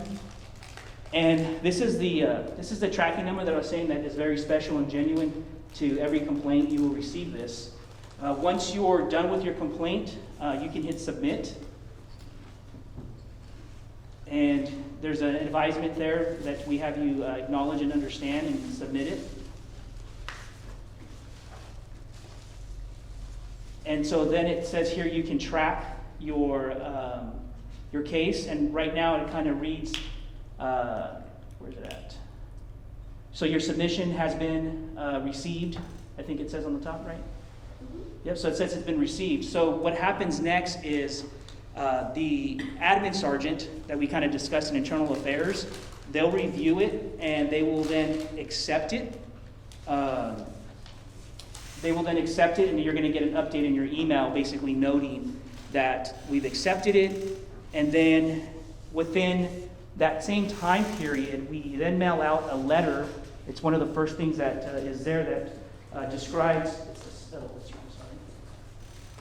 it's a letter here that we're telling you, informing the complainant, we've received your complaint, this is the assigned investigator, this is the phone number that you can reach us at.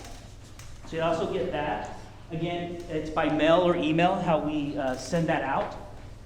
And there's a few different alerts that you will get. So one you will get is your complaint has been accepted and being investigated. Once the investigation is completed, what that means is the internal affairs investigator writes out the report and submits it for review. It's going to say the initial complaint has been investigated.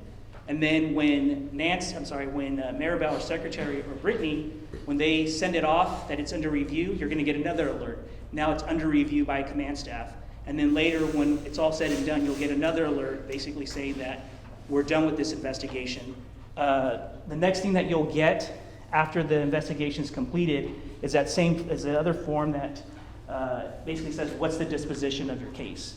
So you also get that either through the mail or email. Is the complaint able to be done through as a third party? Yes. So, because I just asked that because I'm always thinking of the elders. A lot of elders that don't get on computers or can't get to there because they're disabled or whatever. So we can write it for them and submit it for them.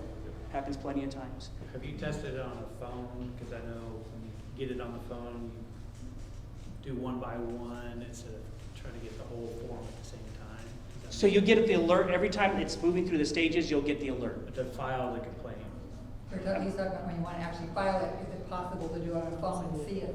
Yes, you can do it on the phone. Yes, Okay. yes. Let's move on to the next slide, Nancy. You had a question? Go ahead. I have a question. So that generated automated number that shows up, at what point does, I'm thinking that those are gonna be vetted through, and then if a BPD case number needs to be generated, it would be generated at a later time? Rephrase that question as far as. So that is just like a random Correct. number. So at what point does that turn into a case number, or will it always remain under that random number? That's a good point. Once Keegan Gavin, the admin sergeant, accepts the complaint and you get that notification, you're going to have an actual internal affairs case number attached to your complaint. Okay. it's going to be different than the actual call for service that we're involved in. In this situation, it was excessive use of force. That case number is different. That's a criminal investigation, and then we're going to give it its own identifier, which is an internal affairs case number. And they'll be linked. Separate databases. Yeah, okay, So the IA cases are not accessible to the rest of the department. right, So it's not, they're not in there with our regular police investigations. right. And then I guess if it was like I didn't like you today, I thought you wore the wrong uniform or whatever, and I wanted to complain, right? Those that are vetted out, it would just stay with that number and then be closed. No, we'll investigate every complaint that we receive. Now, we may return a case back to you and say, please provide additional information. The employee doesn't work here. But every complaint that we get, we're going to investigate. Yeah. Yes. And then how long would, if I say I didn't like what you were wearing today, how long would that stay open for? It depends. Okay, so we kind of get into our timeframes in our process, which is a great question. So, Chief Terry, his ideal timeframe to accomplish a full investigation, which includes command review for findings and recommendations, is 120 days. His expectations for the internal affairs case to get done is 90 days. Technically, the law, which we'll kind of discuss a little bit, allows these cases to be investigated up to a year. But we don't want to wait to that last moment. We want to not only build trust with the officers, but the community that something is getting done, reinforcing that it's important to us and not letting these things stay there up to that last month, that last week, or whatnot. So one of the first things that we do within 48 hours is provide some kind of notification to the complainant that we've received your complaint. So that's one thing that we're doing. We're going to start doing also notifying the officer that they're an involved person in a complaint. Obviously, if it's going to jeopardize the integrity of the investigation, we're not going to do that. So that's what we're going to do within 48 hours. We kind of talked about some of these days. So what the stipulated judgment has allowed us to do and get in line with is creating basically some phases or a checklist of some expectations of how long should certain things take. And so within the first 30 days, we have a checklist of what the investigator should do with the investigation. What are some things that you believe the investigator should do within the first 30 days that they receive a complaint of, let's say, the excessive force? What are some things you think the investigator should do within 30 days? Interview the accusee. Okay, interview the officer. Validate the charges, whether that be reviewing, interviews, body-worn cameras, anything that you have and anything that's in that report. So maybe that before the interview with the accused officer? I think so. Okay. What else in the first 30 days? Check on social media to see if the community has posted videos of what happened. Okay. So one of some of the things that we're going to do within the first 30 days is make contact with the complainant. We're going to try to obviously notify the officer.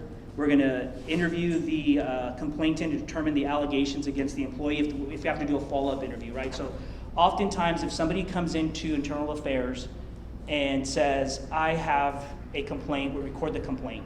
And then it gets assigned to a investigator. After the investigator listens to the audio recording, they decide, do I need to call them back? Am I missing something? So that's what we're going to establish a timeline with the complainant. You know, how often do you want to have this communication? Is it once a week? If it is, then that's what we're going to give you. If it's something like, hey, just get it done and call me when it's over, then we can do that too. But we're always going to communicate with them if we have to.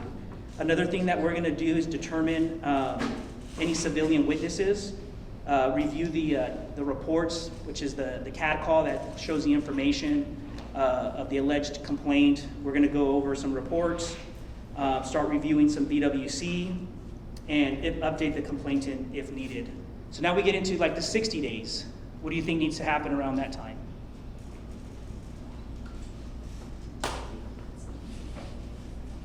At least if you're already starting to investigate and meet with complainants, at least, I don't know, I can see past, when we got 120 days for the completion rate, 120. So at least for sure past that first, stage on. Because who's the first? You said the sergeant is the first one who reviews it. The sergeant's the one that investigates it. That investigates it. The review starts at the employee's lieutenant. Okay. So you should have some report wrote up by that time. You should have your initial report Some ready draft. to go to the next level. Okay. And then the next level should be be able to review your report before they proceed to the next one. Okay. Some good points. So the expectations within 60. We're coming up on 7:30. Is everybody good to go a little bit longer? Get more information, or anybody you gotta cut out right now? A little bit longer. 10 more minutes? Well, that depends on your definition. Yeah, a little bit. I'll try to speed up some things. Good Yeah. question. A little bit longer than another hour. Yeah, we'll do that. Just a couple things. Within the 60 days, the expectation is to inform the lieutenant of your investigation, where you're at so far, evaluate some evidence, start conducting your interviews. Within 90 days, we expect your report to be done, reviewed, and submitted to your lieutenant. Again, can you get her complaint that, it's Tracy? Tracy's complaint about, I didn't like what you were wearing that day. Can we get that done within 30 days? Absolutely. And then we would just reflect that. A complicated excessive use of force, probably going to take a little bit longer than 30 days to do. So it varies on the timeline. The next slide. And that just depends on if you went to school with the person complaining. Well, again, if I do something for him, But he went to South, I went to West, so we don't get along. West Side's better. kind of mentioned a lot of things that that are said by some of the community members is why can't I know this about an officer? Why do you guys do this for an officer? Why do they get right to representation? Well, a lot of it is dictated by the Police Officer Bill of Rights and also by the Penal Code, and we're kind of discuss a little bit of those things real quick. But Nancy will play this video. Actually, we'll skip the video. And people have lots of opinions when it comes to our bodies, our shapes, how we dress, even our birth control. Since when is it anyone's business but yours? Birth control is your decision. Mirena is over 99% effective at preventing pregnancy. Sorry. Sorry about that. Where's the video? Or the next slide. Hold on a second. We got our sound back though. Yeah, exactly, when we don't need it.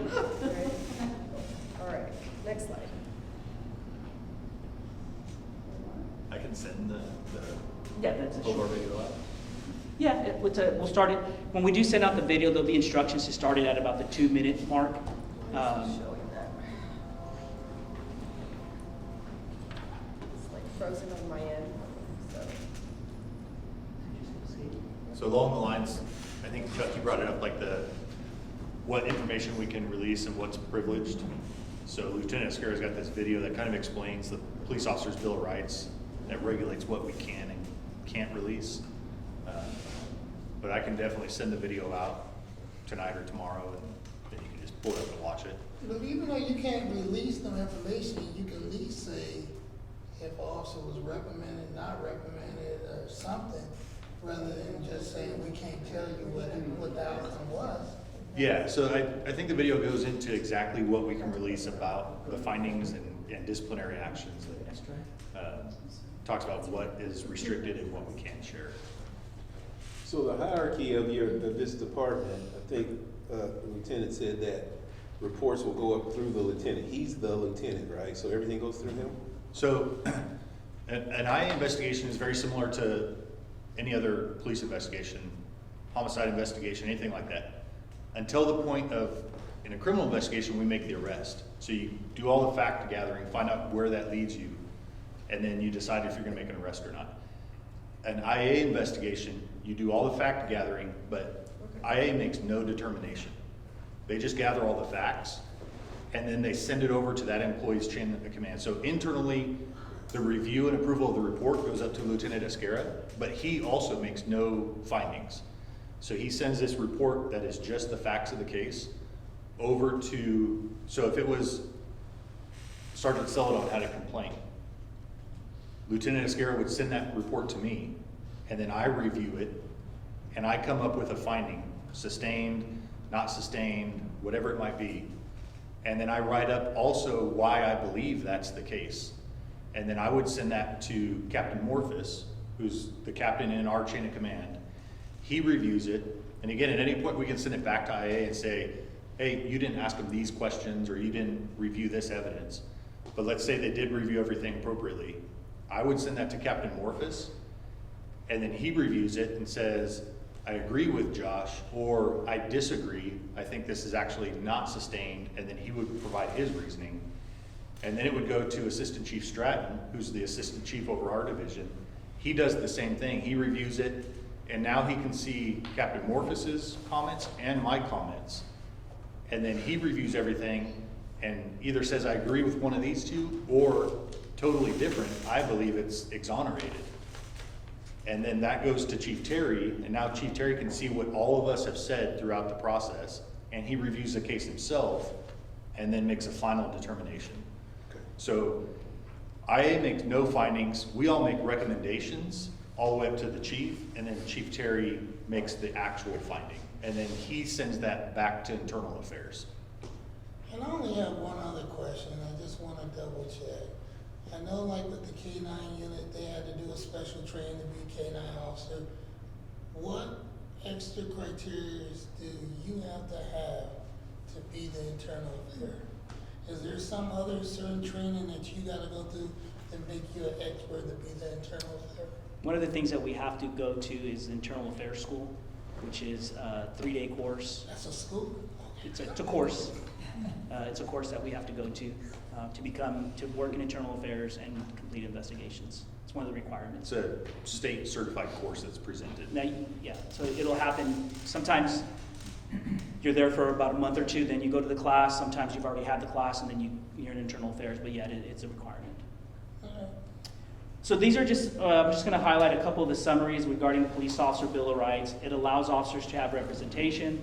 It allows officers to bring their own recordings if they want to. And we kind of talked about the time limits. Go to the next slide, Nancy. This, the penal code here, I think it was brought up that we cannot tell you individually what the officer, what the discipline was. We can tell you what the findings were, sustained, not sustained. And this is because of this penal code here, kind of tells us that, hey, the officer's records are confidential. And there are certain violations that could happen that we would have to release. That's based on a couple of bills that were passed over the last couple of years. But we, go to the next slide, Nancy. Does that also apply if there's a criminal investigation like an excessive force? Or is this just for IA cases? In what? Releasing information about what's happened. So if it's excessive use of force and it's sustained, we can release that information through SB 1421? Yes. Okay, so some of the things that we do for the complainants is we provide them a copy of the complaint. Our policy and our forms clearly read that there's no retaliation for making a complaint or cooperating with the complaint, and if so, the person is subject to discipline. Again, we notify the findings within 30 days to the complainant so they know the status of their case. And then as far as where we're at today, working within the stipulated judgment and trying to get there before the year of monitoring, we're kind of keeping some of our statistics. And so some of the clear ones that we can identify is for the Q2, I think this was, Nancy? Yes. 71% of our cases met the 90 days. So internal affairs got their cases done within 90 days. Another thing that showed is that when they go to command review, they're typically there for 73 days. So because of that number, obviously, we're not meeting the 120 days that we want more oftentimes than not. However, we are making improvements because we have systems like this. We've added some other accountability measures in a report that we provide to command staff. The next slide, Nancy. This is kind of a matrix as far as the cases that we currently have in internal affairs. And the ones that are red identify that they're past the year mark. However, the Police Officer Bill of Rights allows us to put a pause on a case for several different reasons. One being, let's say that the officers involved was arrested, and there's, we're gonna do an internal complaint, so we would actually toll that case, and we're not gonna really do much with it. Another case would be if there's civil litigation involved, we can toll the case, we can put a pause on it. And so those are really the red ones, but if you look, the green ones are the cases that we have more than 60 days. Blue ones are due within 60 days. Orange ones are due within 30 days, and then the gray is, I think, 10 days. So do the report shows what the case is? Like, was it excessive, lying? What- Yeah, so we more have, than just- this is an internal thing just to kind of hold us accountable and show myself where where the sergeants are as far as when their cases are due, right? So before it gets to 6 days that this is due for one of the sergeants, I've already talked to the sergeant and say, hey, your case is due in 2 weeks, where are we at? And gets that update so that we're making sure that these cases are getting done in a timely fashion, what the expectation is. As far as what the complaints are, this is not revealed in the report because it's just a generalized report for me to look to see what's going on. So not for the public? Yes, but we'll kind of go into some of the public accessibility. This is a report for internal affairs to kind of triage, like, okay, what's coming down the pipeline that we need to make sure we can meet our milestones, because one of the complaints was, I filed a complaint, it's taking too long for you to process my complaint. So we're also trying to be compliant with that milestone. So this is an internal report for them, but we do have a public report out there for them. That's the last one.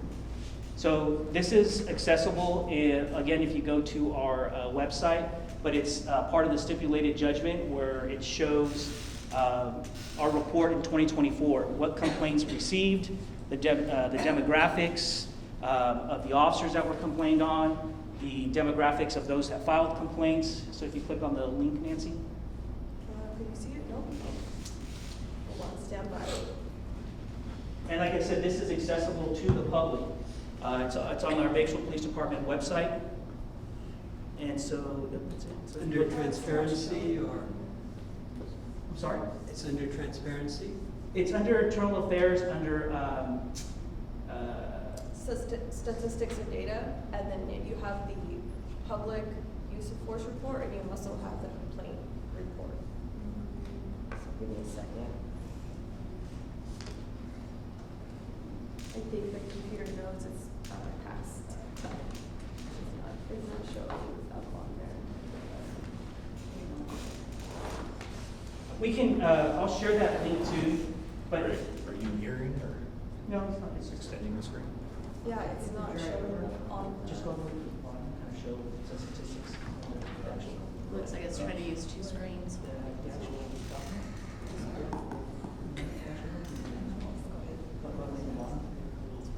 Yeah, but it's not showing. We're just gonna talk about some of the statistics.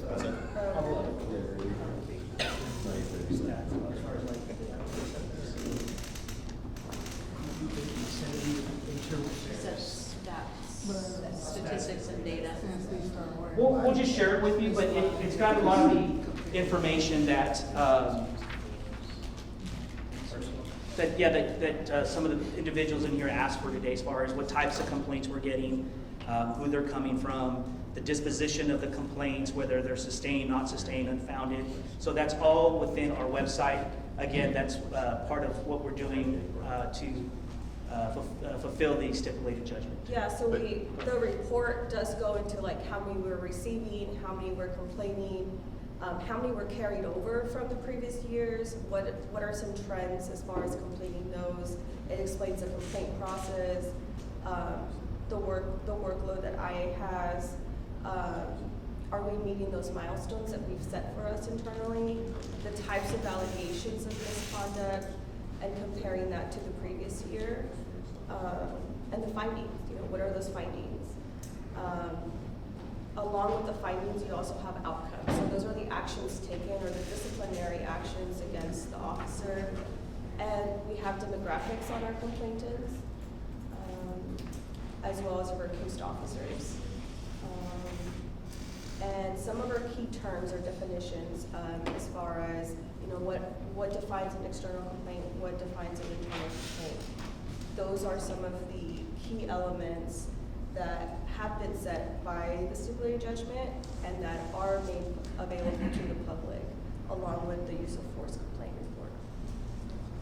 And just to answer, sorry Chuck, just to answer Mercedes' question, she had a data question, you know, what is our weekly average for complaints? So on a monthly basis, we do get 12 complaints per month. And this is data, I'm taking all the data from 2020 to 2024. So you could say about 4 complaints a week that we're getting. And what area are they coming from? I don't have that yet, but we do have that data point, so we can easily break that out for you. I think that's it. Is that the last slide? Well, I think there's one more, but it's not, Not coming up. it's, yeah. Yes, that's the one we want to see. Sorry if we were a little bit too long. Like I said, I just wanted to be as to best inform you. Go ahead. This letter that goes out after everything's said and done, it gives an explanation of why this, where it just says, yeah. Well, that's gotta be frustrating, because if I get this back, come on, tell me the reason why it's unfounded. Why was this, why was this? Otherwise, my frustration level just goes higher. It is, Well, it's not a your difficult fault, position. It's your trust. And that's what the video will show, because it's not a BPD decision, it's a state law. So you're exactly right. Like, the biggest complaint from the complainants is what happened? Why is this sustained, not sustained? What happened to the officer? And that's all stuff that is under the police officer, public safety officer's Bill of Rights, which But if it's not restricts. sustained, say there was enough evidence, there was, he wore a pink uniform, not a blue one, I mean, what's something, you know? And if, yeah, it's just like Josh said, it's protected information. Now, if you're not satisfied, there's also other methods that the complainant could take to have the matter looked into additionally if they disagree. So there's that grieving process as well. There is also Senate Bill Senate Bill 1421 was passed several years ago. That I think it's seven different categories of reports in a police officer's personnel file. So like IA complaints that are to be made public. So one would be like sustained excessive force, sexual assault, destruction of evidence, dishonesty, gang affiliate, what are the other two? I can't remember. There's 7 of them. Those ones, we had to go back and it was retroactive, so we had to go back through all our old cases and find those and make them public. So even if they sustain or not sustain, how long do it stays in the file? Okay, so for not sustained or unfounded, it's 5 years. Any sustained allegation is in the officer's file for 15 years. So when people get locked up and they file the pitch motion, that means if it's in the 5 or the 15 based on sustained or not sustained, that should come up. We actually hold the case and we're not allowed to purge it, so we will get information from the city attorney's office saying they filed the pitches motion. So let's just say this case is supposed to go off in 3 days, the 5-year mark hits. We don't get rid of it. We keep it until the order is removed. Because now it's over. Because it's now with the pitches. Maybe recommendation also include the POBR, I guess you put that up there, attach it to this document as well, so people will know. It's not a bad idea. That's actually a really good idea to put, due to the public safety officer's Bill of Rights, we cannot provide any further information. Something along those lines. That way, No one just saying, I mean, people are just as frustrated, but they understand it's not a BPD decision that is saying this. Right, which makes sense. Yeah, I like that a lot. Yeah, that sounds good to me. Yeah. Seems like a little bit of. Honestly, I just copy and paste and file it back again. I mean, how many people might do that, right? If you're frustrated, you didn't listen the first time, you're gonna get it this time, and I don't know. With the dot. Yeah, with the dot. Just one period. Yeah. Bold. One thing I would ask, based on something Kathleen said earlier that I wrote down, I really liked. So Lieutenant Esquerra talked about like the libraries and stuff like that. As members and representatives of the community, where else would you like to see them? It doesn't have to be, 90 places, because you gotta remember, these are all places that we have to go retrieve them daily. But what are a couple key locations that you would like to see the complaint forms made available at? Hall of Records, the city building. I mean, I think those are more neutral spots, just, you know. How do you guys feel about fire departments? Fire department, sir? Fire department. Yeah, that's, Yeah. Well, that could be said in we talked about this right in here. the city office. Since they're spread out throughout the city office. Yeah, but like I said, the problem is you have to go, somebody from IA has to go visit all these sites collecting them. Well, those sites can retrieve it, but then they can, they might be able to scan it and mail the original to them. I think Kathleen had said, like, just make them available and make the complainant drop it off or mail it to them. As long as the form's available, Yeah, the then forms. Okay, I guess how we they're not dropping retrieve them. Yeah. Yeah, That could be a way to triage it, right? We'll have it here, but it's your responsibility or somebody else's responsibility to Yeah. turn it in, whether mail or walking it in. But I think the form and the brochure, I think the education part is really important in terms of ensuring that there's trust because the process is clear. So I think that also, and sorry, just listening to some of the comments, I think that is the underlying thing that I'm hearing is that there's an education that needs to be provided to the community on how to do this and what that process looks like. So there might be great things in the brochure, but where is the brochure itself as well? I think that's something to consider. Yeah, the brochure and the form will be accessible through the department's website as well. I know it doesn't help people that can't access the internet, but we will have the brochure and the form at anywhere that there's a complaint form, the brochure will be there. It'll be attached together. So you get a complaint, you get the brochure, and then you get your complaint form.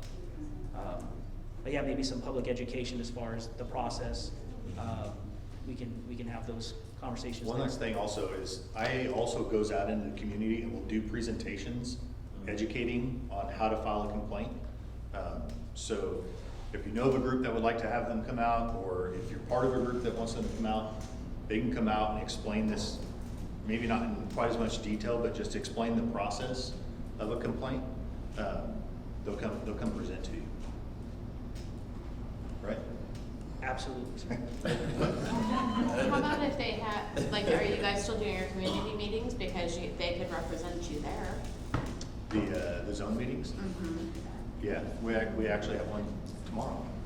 Not at a specific zone. So we did all the zone meetings and we got representatives from the zones. So now tomorrow we're meeting with those representatives. And I don't know, when you say zone meetings, that's not the people that really trying to file the complaints.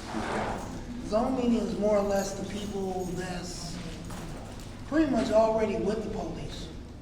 They already trust the police, they respect the police, they just want to hear how the police department is doing in their community. So when you talk about the complaint process, that's the people we already talking about. They're not filing the complaints and they scared to come to talk to the police. So that's two different ones. So the only way we gonna get through those is some of us that's in the community where we're going out expressing the process for the complaint, but they're not coming to the zone meeting. I've not seen anybody from the community in the zone meeting. Why not? I haven't seen a gang member yet that showed up for the zone meeting. Anything else before we leave? I appreciate your time, honestly, and your cooperation in helping us become a better organization. So.